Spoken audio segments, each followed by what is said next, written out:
आज black and white में हम सबसे पहले आपको भारत की दो तस्वीरें दिखाएंगे। आप एक ही देश में रहते हैं लेकिन वहां की दो तस्वीर। एक तस्वीर जहां सुदूर गांवों की महिलाएं पानी लाने के लिए एक महीने में कम से कम 150 किलोमीटर पैदल चलती हैं।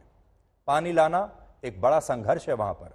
और दूसरी तस्वीर में आप एक सरकारी अधिकारी को देखेंगे जिसका मोबाइल फोन एक जलाशय में गलती से गिर गया और उसने अपने इस फोन को पानी के अंदर से निकालने के लिए इस जलाशय से 21 लाख लीटर पानी बाहर निकाल दिया।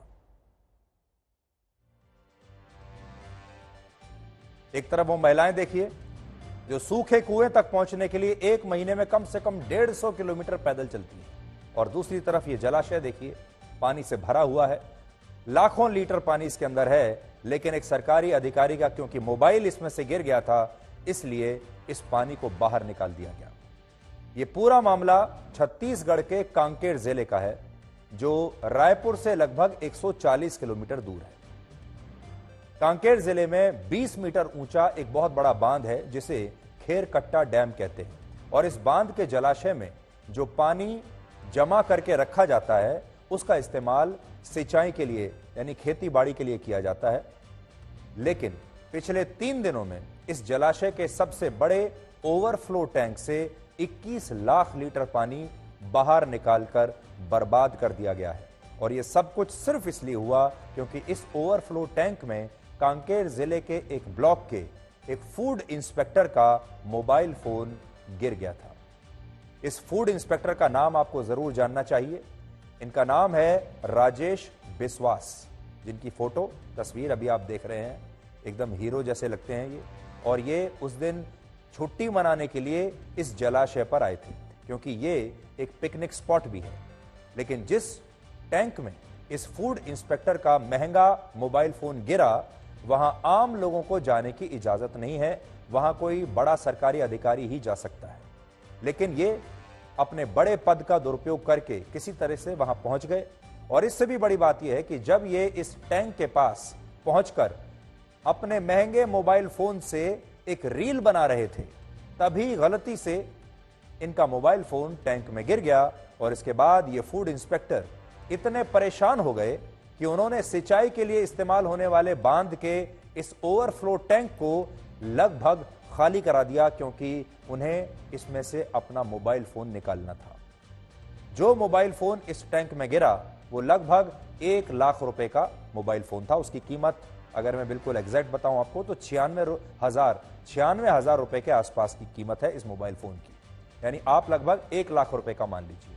और इस फूड इंस्पेक्टर की जो तनख्वाह है वो प्रति माह 40,000 रुपए से भी कम है, 40,000 से थोड़ी सी कम है।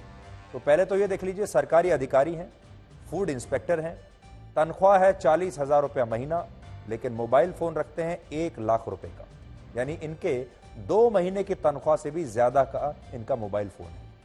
इसके पास 1 लाख रुपए का यह फोन था और इस फोन के लिए उन्होंने 21 लाख लीटर पानी इस टैंक से बाहर निकलकर बर्बाद कर दिया। इस 21 लाख लीटर पानी से 1,500 एकड़ जमीन पर फैले खेतों में सिंचाई हो सकती थी। यह पानी इतना था कि इससे लगभग 5.5 लाख लोगों की प्यास बुझ सकती थी। इस पानी को निकालने के लिए 30 हॉर्स पावर की पंपिंग मशीन्स लगाई गई और इस पर भी हजारों रुपए का खर्चा आया होगा। और पूरे 3 दिन तक जब ये मशीनें चलती रहीं तब लाखों लीटर पानी निकालने के बाद इस फूड इंस्पेक्टर का ये महंगा फोन उसे मिल गया, लेकिन तब तक फोन भी खराब हो चुका था क्योंकि वो पानी में पड़े पड़े खराब हो गया। सोचिए ये घटना उन किसानों के साथ कितना बड़ा मजाक है जो इस भीषण गर्मी में सिंचाई के लिए बूंद बूंद पानी को तरस रहे हैं, जिनके गांवों में मौजूद कुएं अब अपनी आखिरी सांसें गिन रहे हैं। इनमें चुल्लू भर पानी भी बचा नहीं है। लेकिन इसके बावजूद इन गांवों की महिलाएं पानी के लिए प्रतिदिन 4 से 5 किलोमीटर पैदल चलती हैं इतनी गर्मी में। ये इन महिलाओं के साथ कितना बड़ा मजाक है।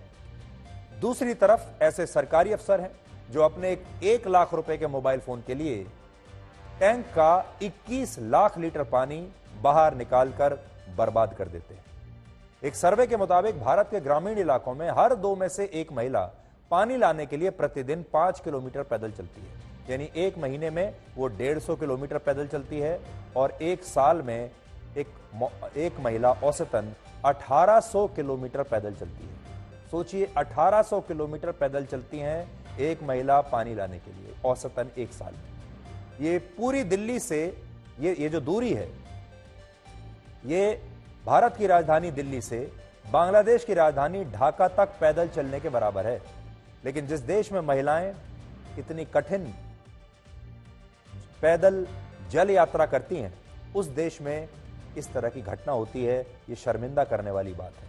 फिलहाल इस फूड इंस्पेक्टर को सस्पेंड कर दिया गया है और स्थानीय जल संसाधन विभाग के एसडीओ को भी इस मामले में एक शो कॉज नोटिस जारी किया गया है और इस एसडीओ से पूछा गया है कि आखिर उसने इस फूड इंस्पेक्टर को बांध का पानी निकालने की इजाजत कैसे दी, जबकि इस फूड इंस्पेक्टर का कहना है कि उसके फोन में जरूरी कॉन्टैक्ट्स थे, जरूरी दस्तावेज थे और जिस 15 फीट गहरे जलाशय में उसका ये फोन गिरा वो टैंक वेस्ट वाटर से भरा हुआ था, जबकि ये सच नहीं है। ये पानी बांध के ओवरफ्लो टैंक का था, जिसमें बांध के सरप्लस पानी को जमा करके रखा जाता है। और आप खुद सोचिए, अगर ये पानी किसी काम का नहीं था तो फिर इसे पहले ही जल संसाधन विभाग ने इस टैंक से बाहर क्यों नहीं निकाला। ये पानी पहले इसलिए नहीं निकाला गया क्योंकि ये पानी सिंचाई के योग्य था और इस पानी का और भी अलग अलग कामों के लिए इस्तेमाल हो सकता था। लेकिन इस फूड इंस्पेक्टर ने इसके बारे में एक बार भी सोचा नहीं और ये घटना आज दो और बातें बताती है। आपको इन पर भी विचार करना चाहिए। पहली बात, इससे ये पता चलता है कि हमारे देश में बहुत सारे युवाओं को सरकारी नौकरी ही क्यों चाहिए होती है।